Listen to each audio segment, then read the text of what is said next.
All right, friends, so this is going to be for when you're having foot, ankle, and lower leg pain, especially foot and ankle. So plantar fasciitis, this is going to be your best release. You can do this against the wall, you can do it up and down on the floor, or you can use a towel, scarf, or belt. So that's what I'm going to use. I'm going to scoot back so you guys can see a little bit more what I'm up to. I'm actually going to even roll up my pants so that you can see a little bit better as well, okay? So I'd actually like you to sit up nice and tall in Dandasana, and so you can't see my body quite as much, but I really have a straight body, so I'm like an L, okay, like a perfect L. So I'm sitting up tall, my belly button's to my spine to protect my low back, and I'm flexing my foot, flexing my feet, toes towards my face, big breaths in and out to the belly. And then point your toes like a ballerina, okay? Point, point, point hard. And notice any imbalance. One foot may feel tighter in one spot and one may feel tighter in the other. Try and activate all the parts, stretching the whole parts of the foot. Inhaling, exhaling, and flexing the feet back again. Okay, so you see I'm flexing really hard. If you have large calf muscles like me, your heels will probably come up a little bit. Our goal is to have like the whole back of the leg and heel and everything flush down towards the ground. So you can also move your bum flesh out of the way a little bit so that your ischial tuberosities or your sit bones are making more contact with the earth. You can do this on the ground. You can do it with your back against the wall, but you do want to be, either on like a table or really on the ground most of the time. This was just a good angle for us. So breathing in and out to the belly, and then exhaling and breathing in and out with that really firm point, and legs are still really straight. And I mean, I'm feeling this a lot in like my outer toes and top of the foot, underneath. It's okay if you get a Charlie horse, don't stress, just keep breathing. And you then stretch in the other way, and that alleviates. Flexion like this, foot flexion, will usually always alleviate a Charlie horse in the gastrocnemius, the calf muscle, and even in the foot. So it's really this flexion. Sometimes it can activate it. Most of the time it relaxes it. And anytime you do get one, if flexing your feet gives you a Charlie horse in your foot or leg, then you just go in the opposite direction. So it's uncomfortable. It can be painful, right? When you have a Charlie horse, because that's like a intense muscle contraction and a nerve reaction. So just being mindful and conscious with your body, honoring it, reminding your body that it's safe, that it's okay, that you're listening, and pointing and flexing. Good. And then just relax them and shake them out a little bit. Good. And then the other move is, this is called a flointed foot, okay? So I don't know if you can see, it's like a Barbie foot. So it's a half point, half flex. That's why it's called a floint point flex, right? So we point our toes and then we flex our toes back towards our face, but the rest of our foot remains like pointed. So it's like you're wearing a really high heel shoe. So your calf muscles, your gastrocnemius and soleus muscles, will activate, okay? So feel into this, and again, feel any imbalance. So flointed foot on both sides, and just feeling how that feels. And trying to wake up any sleepy muscles, and you can feel this all the way into your knees, hamstrings, quadriceps, hips, back, belly. So you might feel it in all kinds of spots, okay? It's natural, it's normal, don't stress, just witness, just honor, see what's going on in your body, okay? And it can be different each day. And then, we're gonna curl our toes in, so like a really curly, hooky foot. Yeah, good. And this can feel weird because we don't do that. Most of us don't do that all the time. Now I'm getting a little bit of a Charlie horse in my left foot. So actually what that makes me do is activate my right foot more, so I can see if I can kind of stimulate that same spot in my right. And then we're gonna go back to that flointed foot. So flexed pointed foot, good. Barbie heel foot, yogic foot. Keep your breathing really full in and out. And if your hands get tired, you can relax them, but I want you to maintain that L shape, right? Your back and upper body are all nice and straight and strong. And the belly button towards the spine, that deep, not like sucking in, but a small, deep, subtle activation will keep your spine erect and supported. And if you need your hands there, that's fine. If you need a wall behind you, that's fine. And breathe breathing deep, deep, deep. And then we're gonna curl, hooky curl our feet again. Good. And then relax them, shake them out. Awesome. Okay, and then this is where you're gonna grab your prop. Oh, excuse me, pardon me. Whew, that felt good. And then you're gonna jump rope your prop around your feet here, okay? And so my legs are together. You're almost attempting to make one leg. Make your two legs into like one leg. So they're strong. Two legs into one leg, nice and strong. And so right here, my feet are kind of like a half floint, okay? So they're like, I'm pressing the balls of my feet into the belt. My toes are coming back towards my face. My heels, now they're pressing away. Here, it's more my balls and my feet pressing away. And you're just gonna work this edge, pressing the heels away, so relaxing, really. And I'm using my hands to pull this back. So this is a passive stretch right now. Right now, I'm stretching open that whole bottom fascial system of my foot and the back of my calf. And then I'm gonna activate. So I'm gonna press my toes and the balls of my feet right into that, okay?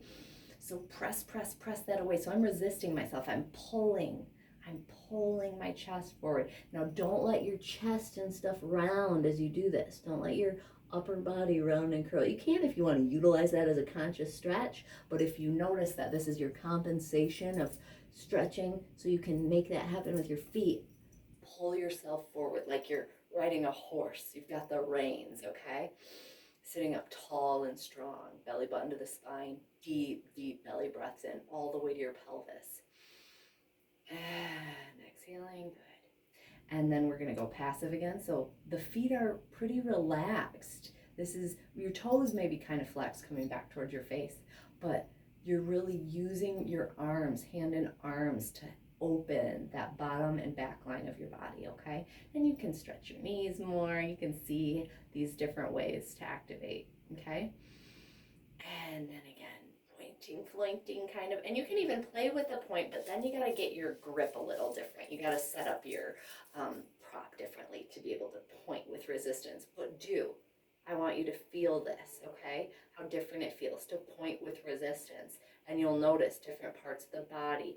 And then you try to balance, right? You'll feel one leg is more active, one ankle, one foot, one part of inner part of one foot, outer part of the other. And part of the practice here is the awareness and this conscious balancing. And then we're gonna relax that. Ooh, that feels kind of nice.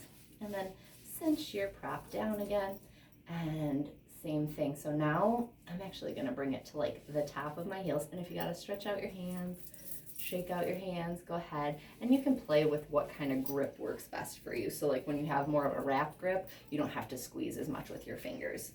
So now here, I'm pressing my heels and the top of my feet into it, okay? And you can play back and forth with sort of an extended knee and a little bend. Okay, so we're activating different muscle groups and relaxing. And then let that go. And then shake them out a little bit. You can round here for a second. And then we're gonna bring it back to right under the balls of the feet, so right around the balls of the feet, okay? And I'm sure you guys know what that is, but it's this part, right? Underneath the toes and above your arch. That's your balls of your foot. This is your heel of your foot. This is your arch, the outer edge. Big toe, you know that kind of anatomy. Interestingly, this inner heel right here, there's a bone in here, and this part of this joint, it's called the talus.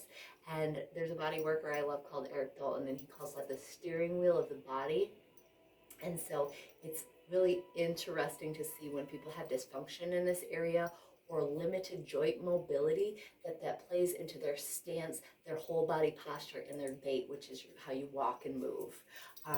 So I love that. So that's what we're helping. We're helping get an alignment of your steering wheel, right? You take your car for an alignment when things feel off. That's what this is as well. So we're aligning your steering system, okay? So again, back up to towards the balls of the feet. And I'm coming back. So this is an active flexion right now. And get your spine tall again. Good. Belly button to the spine for some support.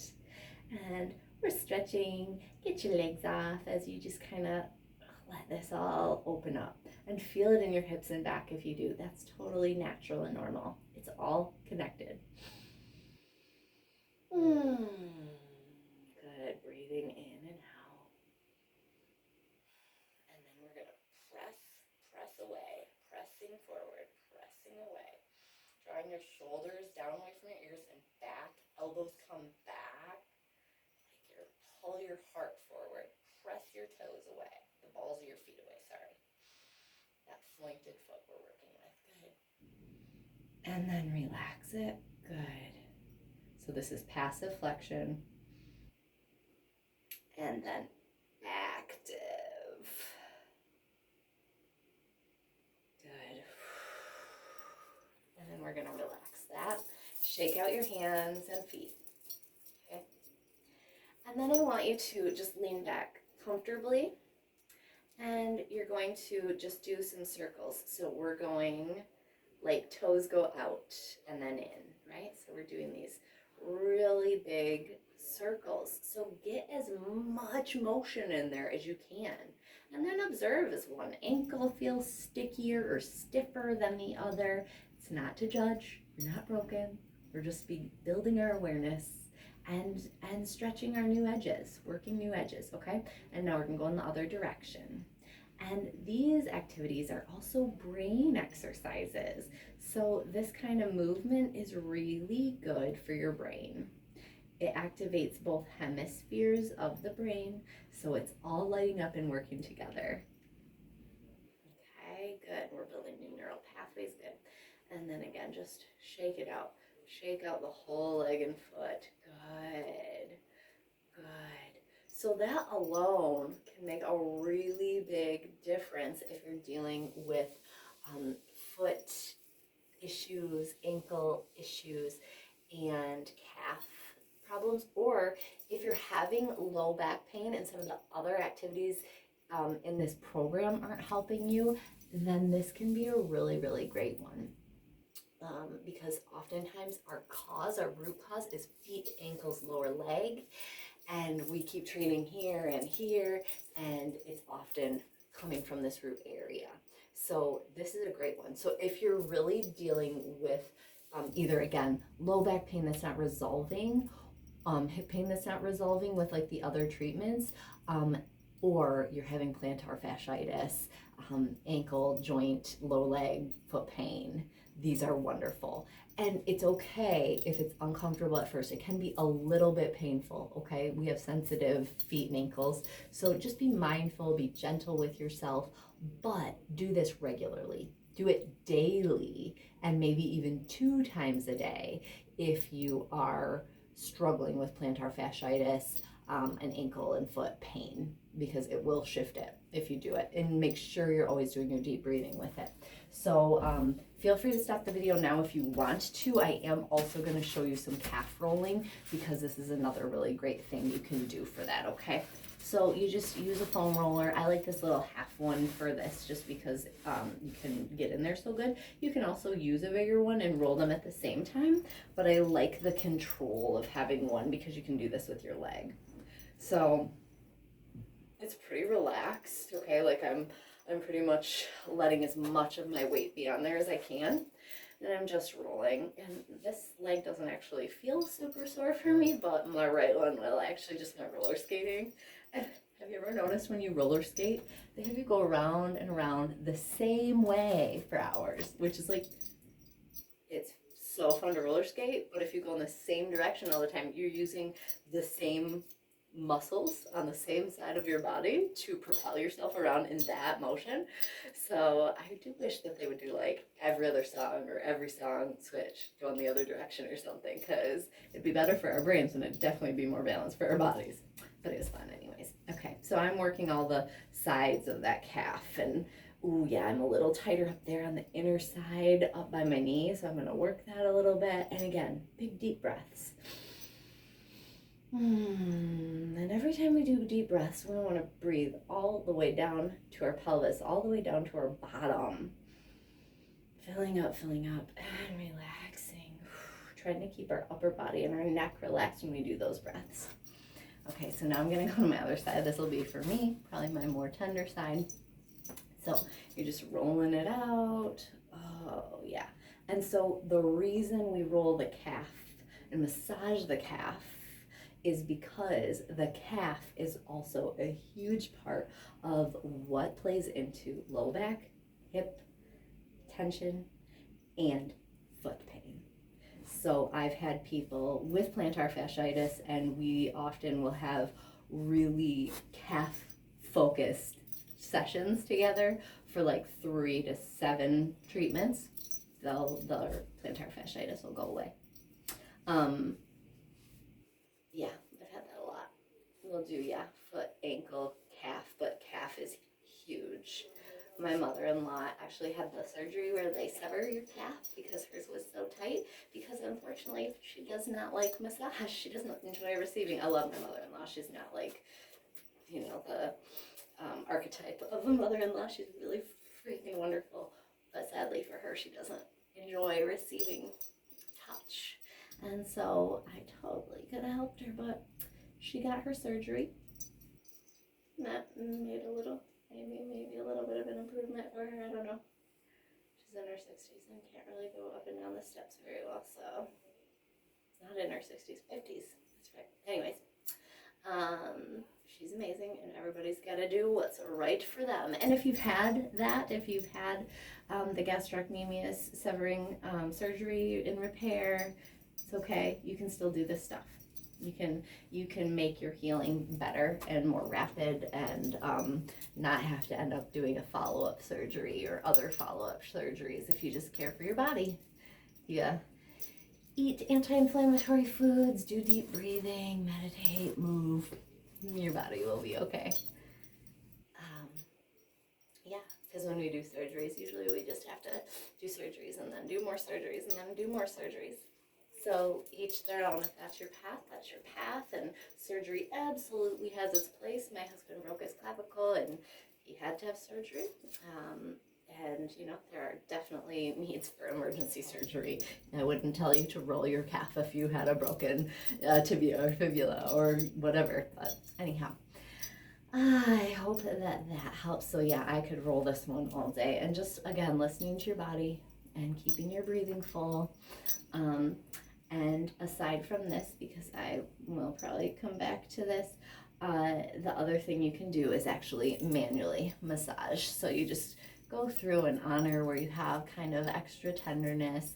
I wouldn't stay in a trigger point or a sore area or a knotted area for more than 2 minutes, because you can actually do harm. You can actually create a nerve loop that says ow, ow, ow, ow every time you touch there. So if we have a tender area, work it a little bit if that feels good. Make sure you're deep breathing. Make sure you drink water. Epsom salt bath is helpful. And then the other thing is actually lymphatic drainage massage. So it's a super light touch, like I'm very little pressure. And this is just working always towards the heart. So if you're doing extremities, you're always going towards your heart with this. And this is to flush and get new fluids in. You can do gentle circles. And by gentle, I mean like almost feather light. I don't like receiving lymphatic drainage massage. I do like doing it for myself, and for people where it's appropriate, it can be really lovely. People who experience like edema, swelling, stuff like that, or post-surgical, it can be really wonderful for making the healing process go a lot faster, so it can make that more rapid for those that are healing. Anytime you have an injury, it's really nice. And when you have tension, it helps to flush the lactic acid faster. So feather movements, really light. And when this is tender, it's a good sign that you need it. So yeah, do that. Make sure to drink water. And then yeah, same thing. So this is actually feeling quite a bit better. And then you do yourself massage, and you'll feel into what feels good for you. Just honor your body, work with it, listen to it. And then your lymphatic stuff, lymphatic drainage. Put that down. Good.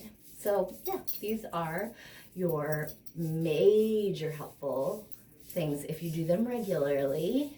I would say the calf massage, maybe like 3 times a week is probably best. If you do it too frequently, again, it can make it kind of tender and sore. You can even get bruising, which, I mean, doesn't mean you can't do it. It just is like pretty intense. So I would say 3 times a week is ideal. If you're someone who will aim for that and end up doing 1, then I'd say aim for 5, get 3.